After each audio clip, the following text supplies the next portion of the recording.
Europe country Denmark ఒక సంచలన నిర్ణయం తీసుకోబోతోందా? అజాన్ను బ్యాన్ చేయబోతుందా? అంటే అక్కడ ఇమ్మిగ్రేషన్ అండ్ ఇంటిగ్రేషన్ మినిస్టర్గా ఉన్నటువంటి మోర్టెన్ బోర్డ్స్కో తాజాగా ఈ ప్రకటన చేశారు. ప్రస్తుతానికి ఈ ప్రతిపాదన ప్రభుత్వం ముందు ఉంచారు. అజాన్ అంటే అందరికీ తెలిసినటువంటి విషయమే. ముస్లింలు చేసేటువంటి మత ప్రార్థనలు అజాన్ లేదా అదాన్ అంటారు.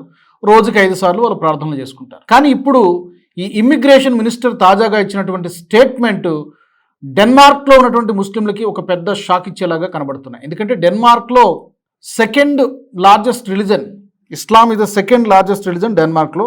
ఓవరాల్గా పాపులేషన్ అక్కడ సుమారుగా 60 లక్షలకు పైగా ఉంటారు. ఈ 60 లక్షల్లో సుమారుగా 2,70,000 మంది వరకు కూడా ముస్లిమ్స్ ఉంటారు. వీళ్ళు చాలా వరకు టర్కీ, మిగిలిన దేశాల నుంచి అక్కడికి వలస వచ్చి స్థిరపడినటువంటి వాళ్ళే. ఇప్పుడు ఈ అజాన్ని బ్యాన్ చేయడానికి డెన్మార్క్ ప్రభుత్వం ఆలోచిస్తోంది.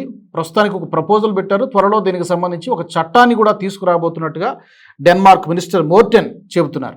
ఆయన చెప్పింది ఏంటంటే డెన్మార్క్ పైకప్పుల నుంచి ఇక పైన అజాన్ వినిపించకూడదు. ఇక్కడ నడుస్తూ ఉంటే డెన్మార్క్ వీధుల్లో నాకు ఎలా అనిపిస్తోందంటే ఇస్లామాబాద్ సబర్బన్ ఏరియాస్ అంటే శివారు ప్రాంతానికి వచ్చామా లేకపోతే డెన్మార్క్లో ఉన్నామా అని నాకు ఫీలింగ్ కలుగుతోంది. కాబట్టి మేము ఈ అజాన్ బ్యాన్ చేయబోతున్నాం అని చెప్పి మోర్టెన్ ప్రకటించారు. ఇప్పటికే ముస్లింలు పెద్ద ఎత్తున ఈ మంత్రి ప్రకటన పట్ల ఆందోళన వ్యక్తం చేస్తున్నారు. దీన్ని అడ్డుకుంటామని చెప్తున్నారు.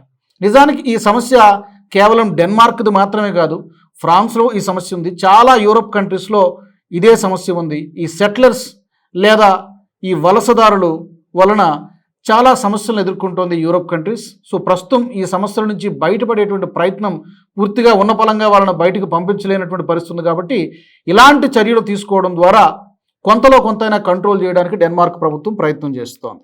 నిజానికి ఇది ఫస్ట్ టైం కాదు. 2020లో ఒకసారి ఇలాంటి ప్రయత్నం జరిగింది.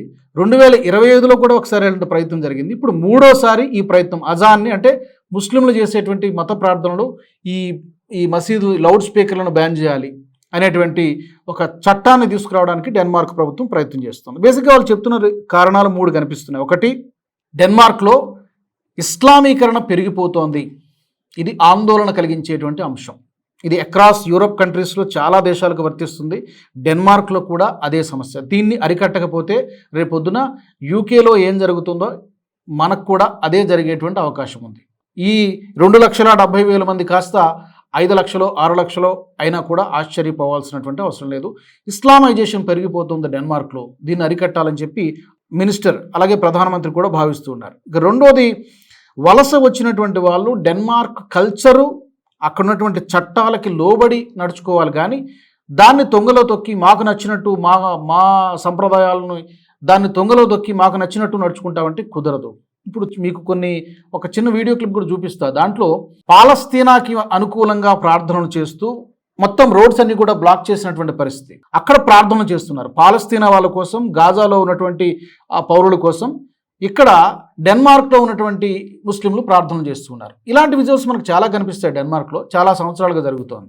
సో పబ్లిక్ లైఫ్ డిస్టర్బ్ అవుతోంది అనేటువంటిది రెండో కారణంగా డెన్మార్క్ ప్రభుత్వం చెబుతోంది. డెన్మార్క్ కల్చర్ దెబ్బతింటోంది, ఇక్కడ చట్టాలను వాళ్ళు ఫాలో కావట్లేదని చెప్పి ఆరోపిస్తున్నారు. ఇక మూడోది, పబ్లిక్ ప్లేసెస్లో మతపరమైనటువంటి ప్రార్థనలు ఉండకూడదు. నిజానికి ఈ రూల్ని మన భారతదేశంలో కూడా ఈ మధ్యన కొంచెం స్ట్రిక్ట్గా ఇంప్లిమెంట్ చేసే ప్రయత్నం చేస్తున్నాం. మహారాష్ట్ర ప్రభుత్వం ఈ మధ్యన కొన్ని ఆదేశాలను జారీ చేయడం జరిగింది. పబ్లిక్ ప్లేసెస్లో నమాజులు చేయకండి అని చెప్పి. అస్సాంలో కూడా ఉంది. వెస్ట్ బెంగాల్లో కూడా మన సువేందు అధికారి వచ్చిన తర్వాత ఇవే ఆదేశాలను చేయడం జరిగింది. మన మత స్వేచ్ఛ, రిలీజియస్ ఫ్రీడమ్ మిగిలిన వాళ్ళకి డిస్టర్బ్ కాకూడదు అనేటువంటిది ప్రధానమైన సూత్రం. దానికి డిజగ్నేటెడ్ ప్లేసెస్ ఉన్నాయి, అక్కడ చేసుకోండి. But not on the public roads, not on the public streets or parks. ఇలాంటి చోట్ల చేయడం మంచిది కాదు. ఈ శబ్దాలు నాకు వినిపించకూడదు, ఈ అజాన్ శబ్దాలు నాకు వినిపించకూడదు అని చెప్పి Denmark prime minister, Denmark immigration minister కూడా చాలా గట్టిగా డిసైడ్ అయినట్టుగా కనబడుతుంది. బేసిక్గా ఈ 3 కారణాలతోటి డెన్మార్క్ ప్రభుత్వం ఈ నిర్ణయం తీసుకున్నట్టుగా కనబడుతోంది. దీనికి మరొక ట్రిగ్గరింగ్ ఎలిమెంట్ ఏంటి అంటే రీసెంట్గానే జస్ట్ గడిచిన వారం రోజుల్లోనే యూకేలో జరిగినటువంటి పరిణామాలను కూడా వీళ్ళకి ఒక వేకప్ కాల్ లాగా పనిచేసినట్టు కనబడుతోంది. యూకేలో ఈ గ్రూమింగ్ గ్యాంగ్స్ హడావిడి, ఈ జిహాదీ గ్యాంగుల హడావిడి మనం చూసాం. అక్కడ ఎంపీలు రూపర్ట్ లోవే చైర్పర్సన్గా ఉన్నటువంటి ఒక ఇండిపెండెంట్ కమిటీ ఇచ్చినటువంటి రిపోర్ట్తో ప్రపంచం మొత్తం కూడా షాక్ అయింది. బ్రిటన్కి కూడా షాకే. ఎందుకంటే ఆ రిపోర్ట్లో చాలా అంశాలు ఉన్నాయి. 1950 నుంచి కూడా ఈ రోజు వరకు టిల్ టుడే సుమారు 2,50,000 మంది మైనర్ బాలికలపైన సామూహిక అత్యాచారాలు జరిగాయి. కొంతమందిని చంపేశారు. వీళ్ళందరూ కూడా బ్రిటిష్ గర్ల్స్. చంపిందెవరు? వలసదారులు. అందులో 95% పాకిస్తాన్ నుంచి వచ్చినటువంటి జాతీయులే. ఈ యొక్క అంశం కూడా ఆ రిపోర్ట్లో ఉంది. 218 పేజీల రిపోర్ట్ అది. ఈ 218 పేజీల రిపోర్టు చాలా అంశాలు దిగ్భ్రాంతికి గురి చేశాయి. మరి ఇంతకాలం యూకేలో ఉన్నటువంటి ప్రభుత్వాలు దీన్ని బయటికి రాకుండా తొక్కిపెట్టేశాయి.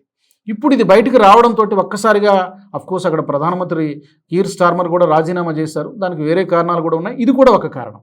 కాబట్టి ఈ ఇస్లామైజేషన్ పెరిగిపోతుంది మా దేశంలో అని చెప్పి చాలా యూరోప్ కంట్రీస్ భావిస్తూ ఉన్నాయి. అందులో డెన్మార్క్, ఫ్రాన్స్, ఇట్లా చాలా దేశాలు ఉన్నాయి. ఇప్పుడు డెన్మార్క్ దీన్ని కంట్రోల్ చేయడం కోసం, నియంత్రించడం కోసం ఈ అజాన్ని బ్యాన్ చేయాలనేటువంటి నిర్ణయం తీసుకొస్తుంది. బహుశా దీన్ని అడ్డుకట్టి వేసేటువంటి ప్రయత్నం అక్కడ ఉన్నటువంటి ముస్లిం సంస్థలు, ముస్లిం పెద్దలు చేస్తూ ఉన్నారు. దీనికి మేము కోర్టుకు వెళ్తాం, ఎందుకంటే మా రిలీజియస్ ఫ్రీడమ్ కదా, ఎలా మీరు అడ్డుకుంటారని చెప్పి ఇప్పటి నుంచే వాళ్ళు ఆందోళన చేస్తున్నటువంటి పరిస్థితి.